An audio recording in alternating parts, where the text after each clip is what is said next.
ብዙ እህቶቻችን በአረብ ሀገር በስራ ላይ ያሉ የግላዊ ጥሰት እንደሚደርስባቸው በተለይ ደግሞ በመጸዳጃ ቤት እና በመኝታ ቤት ካሜራ መገጠምን የመሰለ ነገሮችን አሉና ዛሬ የምነግራችሁ መረጃ ማንን እንደማስፈራራት ሳይሆን ራሳችሁን እንድትጠብቁና ንቁ እንድትሆኑ ለማገዝ ነው። አሰላሙ አለይኩም ወራህመቱላሂ ወበረካቱ።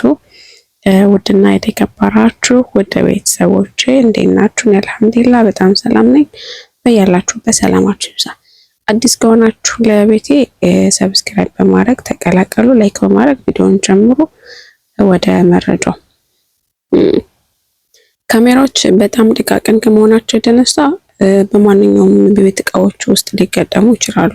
ትኩረት ሊሰጣቸው የሚገቡ ቦታዎች ላይ ግን አይገጥሙም። ምክንያቱም በቀላሉ ታያችሁ ትችላላችሁ፣ ጥንቃቄ ልታደርጉ ትችላላችሁ። እነሱ መከታተል የሚፈልጉት በቃ ሪል ኖርማል ላይፋችሁን የዕለት ተቀን ላይፋችሁን መከታተል ይፈልጋሉ። ሳትባንኑ ሳትነቁ ማለት ነው። እና መጸዳጃ ቤት ውስጥ የአየር ማናፈሻ ወይም ደግሞ ቬንቲሌተር ብለን የምንጠራው የለም። በአረበኛ መርዋ መሰለኝ የሚባለው መርዋዎች ላይ ይገጠማሉ። የልብስ መስቀያ መንጠቆዎች ላይም ደግሞ አላጋ ላይ ይሰቅላሉ። የሳሙና ማስቀመጫ ወይም ደግሞ ሻምፖ እቃ ላይ፣ የመስታወት ከፈሮች ላይ ዳርዳሩን የመስታወቱ ከፈፉ ላይ እዛ ላይ ይገጥማሉ ማለት ነው። በመኝታ ቤት ውስጥ ደግሞ የጭስ ማውጫ ወይም ደግሞ ከላይ የሆነች ክብ ነገር ካሜራ መስላ የምትታየን ነገር የላቸው እሷ ላይ የጭስ ማውጫ ትባላለች። ወይም ደግሞ መመርመሪያ ጭስ በሚመጣ ሰዓት መስጮህ ናት። የጭስ አላርም ናት እና የጭስ መመርመሪያ ወይም ደግሞ ምንድነው የሚባለው እሳት ማደጋ መቆጣጠሪያ አይ ቲንክ እንደዛ ነገር። የግድግዳ ሰዓትና የአልጋ አጠገብ መብራቶች ላይ፣ የሞባይል ቻርጀር ሶኬቶች ላይ፣ ኤሌክትሪክ ሶኬቶች ላይ እነሱ ላይ የአየር ማቀዝቀዣ ኤሲ ወይም ደግሞ ሙከየፍ ተብሎ የሚጠራው ላይ እዛ ላይ ምናምን ይገጥማሉ። ይሄን የምነግራችሁ በነገራችሁ ላይ ለጥንቃቄ እንጂ ለማስፈራራት አይደለም። የአይነት ትኩረት ሰጥቶ መፈለግ አጠራጣሪ ነገሮች በግድግዳ ወይም በእቃዎቹ ላይ ያልተለመዱ ትናንሽ ቀዳዳዎች ወይም ደግሞ ከእቃው ቀለም ጋር የማይገናኙ ጥቁር ነጥቦች ወደ ሽቦዎች ወደማይገኝባቸው ቦታዎች የሚሄዱ ቀጭን ሽቦዎች ካሉ ተከተባቸው። አዳዲስ እቃዎች ላይ ቀጣሪዎቻችሁ በድንገት ክፍላችሁ ውስጥ ያስቀመጡት አዲስ የሰዓት ሬዲዮ፣ የአየር ማቀዝቀዣ ወይም ደግሞ የልብስ መስቀያ ካለ በጥንቃቄ መመርመር። የፍላሽ ዘዴ ክፍሉን ሙሉ በሙሉ ጨልሙት፣ ማለት መብራቱን አጥፉት። በስልካችሁ ፍላሽ እያንዳንዱ አጠራጣሪ ቦታ ለምሳሌ የጭስ መመርመሪያውን ወይም ደግሞ የኤሌክትሪክ ሶኬቱን ቀስ ብላችሁ እዩ።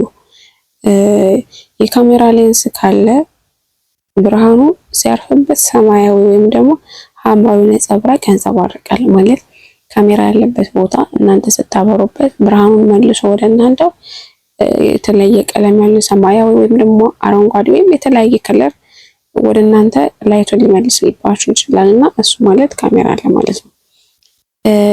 የፊት ካሜራን በመጠቀም ብዙ ድብቅ ካሜራዎች በጨለማ ለመቅረጽ ወይም ደግሞ ኢንፍራሬድ ብርሃን ይጠቀማሉ። ይህ ብርሃን በአይን አይታይም፣ ነገር ግን በስልካችሁ የፊት ካሜራ ሰልፊ ካሜራ ሊታይ ይችላል። ክፍሉን ጨልሙት። የስልካችሁ ካሜራ ከፍታችሁ ክፍሉን ዙሪያውን እዩ። በስልኩ ስክሪን ላይ የሚበራና የሚጠፋ ወይም ደግሞ ነጭ ነጥብ ካያችሁ ካሜራ ሊሆን ይችላል። ካሜራ ቢገኝም ወይም ምን መደረግ አለበት የሚለውን እንግዲህ ቀጣይ ዝርዝር እናያለን። ካሜራ መኖሩን እርግጠኛ ከሆናችሁ በኋላ በስሜታዊነት እርምጃ መውሰድ አደጋ ሊኖረው ይችላል። ስለዚህ እነዚህን ደረጃዎች መከተል ወይም ደግሞ እነዚህን ነገሮች ማድረግ አለባችሁ። አትደናገጡ። ካሜራውን እንዳገኛችሁ ለቀጣሪዎቻችሁ ወዲያውኑ አታሳውቁ። ይህ ማስረጃ ለማጥፋት ወይም በእናንተ ላይ ጉዳት ለማድረስ እድል ይሰጣቸዋል። በእርግጥ የተለየ ነገር አያዩም ወይም አናደርግም፣ ነገር ግን ለነሱ ትልቅ ነገር ነው። በገዛ ስልካችሁ የካሜራውን ፎቶና ቪዲዮ ውሰዱ። ካሜራው የት ቦታ እንደተገጠመ የሚያሳይ ሰፊ ቪዲዮ ቅረጹ። ራስን መከታተል ወይም ደግሞ ራስን መከላከል ካሜራውን ከመስበር ይልቅ በልብስ ወይም በፕላስተር ሸፍናችሁ ልበሱ።